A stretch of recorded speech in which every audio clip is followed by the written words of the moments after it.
दोस्तों, भारतीय इतिहास में कई महान योद्धा जन्मे हैं जिनका योगदान अद्वितीय है। उनके बहादुरी और साहस की कहानियां सारे विश्व में प्रसिद्ध है। ये वीर योद्धा न केवल अपने देश की रक्षा करते हैं बल्कि उनकी बहादुरी का परिचय कराने के लिए भी विख्यात रहे हैं। और कुछ ऐसे वीर योद्धा जो हंसते हंसते शहीद हो गए हैं। आज हम आपको एक ऐसे वीर योद्धा के बारे में बताएंगे जिनका साहस और पराक्रम आज भी प्रेरणा का स्रोत है। उनका नाम है तानाजी मालुसरे। महाराष्ट्र के लोगों के लिए तानाजी मालुसरे का नाम अच्छी तरह से पहचाना जाता है, लेकिन देश के अन्य हिस्सों में उनकी शौर्य भरी कहानी अधिकतर अज्ञात है। आइए इस वीडियो के माध्यम से हम आपको तानाजी मालुसरे के जीवन के कुछ महत्वपूर्ण पहलुओं से रूपरेखित करवाते हैं। तानाजी मालुसरे छत्रपति शिवाजी महाराज के बचपन के दोस्त और घनिष्ठ मित्र थे, जो न केवल राजा के साथ खेलते थे बल्कि उनके लिए अपने प्राणों को भी खतरे में डालने के लिए तैयार रहते थे। तानाजी मालुसरे एक वीर और निष्ठावान मराठा सैनिक थे।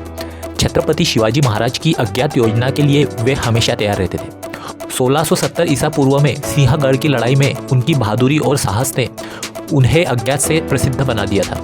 उन्होंने अपने पुत्र के विवाह से ज़्यादा शिवाजी महाराज की इच्छा को ज़्यादा महत्व दिया और शिवाजी महाराज की इच्छा को मानते हुए किला जीतने का निर्णय लिया।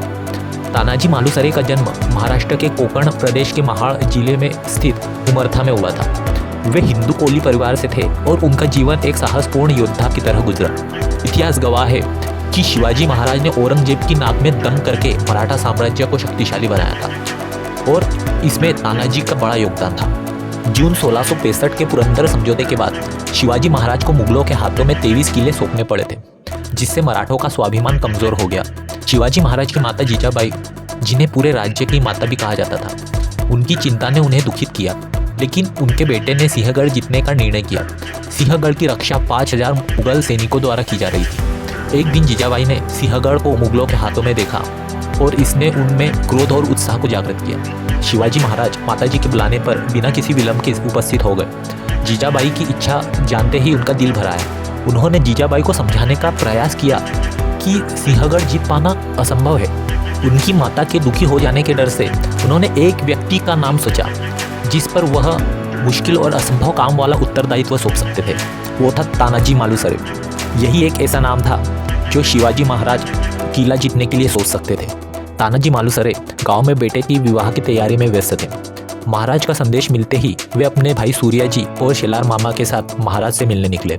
महाराज ने तानाजी को कौन सी मुहिम के लिए चुना है उसे बताने का साहस नहीं था। उन्होंने तानाजी को मुहिम के विषय में जानने के लिए जीजाबाई के पास भेजा। तानाजी को यह बात पता चलती है तो मुहिम की भयानकता और अंजाम की परवाह न करते हुए उन्होंने मरने और मारने की प्रतिज्ञा कर ली थी और चुनौती स्वीकारते हुए बोले, मैं किला जीत कर लाऊंगा। 1670 फरवरी की ठंड। अंधेरी रात में कुछ हजार साथियों को लेकर तानाजी ने रात में ही युद्ध की मुहिम आरंभ की और कोणार्क किले पर पहुंच गए। उन्होंने अपने साथ शिवाजी महाराज की एक खास खोजी जानवर यशवंती को साथ लिया। यह जानवर दीवार पर छिपकली की भांति आसानी से चिपक जाता है और उसकी शक्ति से किले की चढ़ाई में मदद भी मिलती है। किले का वह भाग जो मुगलों की सुरक्षा से दूर था, वह पश्चिमी भाग था और ऊंची चट्टानों से सुरक्षित था। लगभग 300 सैनिक अब तक किले की दीवार पर चढ़ चुके थे, लेकिन पहरेदारों को उनके आगमन की भनक सुनाई दे गई थी। मराठा सैनिकों ने पहरेदारों को तुरंत काट डाला, लेकिन हथियारों की आवाज़ और खनखनाहट से किले की रक्षा करने वाली सेना जाग गई थी। तानाजी के सामने एक गंभीर समस्या उत्पन्न हुई, क्योंकि उनके 700 सैनिक अब भी नीचे थे और उनके सामने अपने से ज़्यादा संख्या में शत्रुओं का सामना कर रहे थे। इतिहास यह बताता है कि युद्ध बहुत भयंकर था। हर योद्धा ने 100 लोगों के बराबर शौर्य दिखाया। लड़ाई तेजी से बढ़ी और तानाजी के कई सैनिक मारे गए थे, लेकिन उन्होंने मुगलों के साथ बहुत साहसपूर्वक लड़ाई की और कई सैनिकों को मार गिराया। थोड़ी देर बाद मुगलों का सरदार उदयभान तानाजी के साथ युद्ध करने लगा। इसके बीच मराठों को कई अड़चनें भी आ रही थी। रात की लंबी दौड़, युद्ध की चिंता, किले की दीवार को चढ़ना और घमासान युद्ध करना, इन सभी कठिनाइयों का सामना करते हुए तानाजी ने बहुत मेहनत से युद्ध किया। इसके बाद भी उदयभान के साथ सीधा युद्ध करना था, जो बहुत निर्दयी था। एक लंबी और वीरता भरी लड़ाई के बाद तानाजी शहीद हो गए। उनके सरदार की मौत से मराठों के पांव तले जमीन खिसक गई थी, लेकिन इससे पहले तानाजी ने जितना संभव था उतना समय युद्ध जारी रखा और 700 सैनिकों को किले में घुसने में मदद की। नीचे खड़े 700 सैनिक तानाजी के भाई सूर्यजी के नेतृत्व में लड़ रहे थे, जिन्होंने समय पर पहुंचकर मराठों को आखिर तक लड़ने की हिम्मत दी। इस दौरान मुगलों के सरदार उदय भान को मौत के घाट उतार दिया गया था और उदय भान के मरते ही पूरे किले की सुरक्षा खत्म हो गई थी। सैकड़ों मुगल सिपाही भी मराठों के सामने टिक नहीं पाए थे। जीत की खबर शिवाजी महाराज को दी गई, जो तानाजी का सम्मान करने के लिए तुरंत किले की ओर बढ़े, लेकिन उन्हें उस वीर योद्धा के मृत शरीर को देखकर बहुत दुख हुआ। तानाजी के प्रति महाराज के बहुत गहरे प्रेम ने उन्हें 12 दिनों तक रुलाया। जीजाबाई का दुख भी अत्यंत भावनात्मक रूप से व्यक्त किया गया है।